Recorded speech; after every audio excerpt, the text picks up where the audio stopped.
तर दुसरीकडे आता हेमंत पाटील यांची उमेदवारी का बदलली गेली त्यावरही एक नजर टाकूया। मतदारसंघामध्ये कमी असलेला संपर्क, भाजपमधील नेते कार्यकर्त्यांसोबतचे मतभेद, मराठा आरक्षणासाठी राजीनामा देत उपोषण भोवल्याची चर्चा,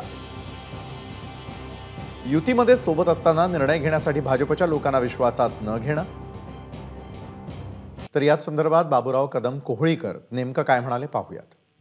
शिवसेना आणि इतर पक्षामध्ये जे की सर्वसाधारण शेतकरी कुटुंबात असलेल्या मुलांना हिंगोली लोकसभेची जबाबदारी देणं हे काय एवढा छोटा विषय नाही।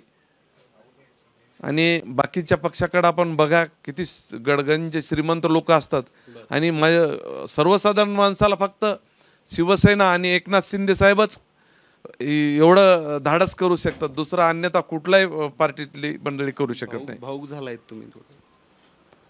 निश्चितच आता ही जबाबदारी माझ्यावर टाकली, भाऊक होणारच। एबीपी माझा, उघडा डोळे बघा नीट।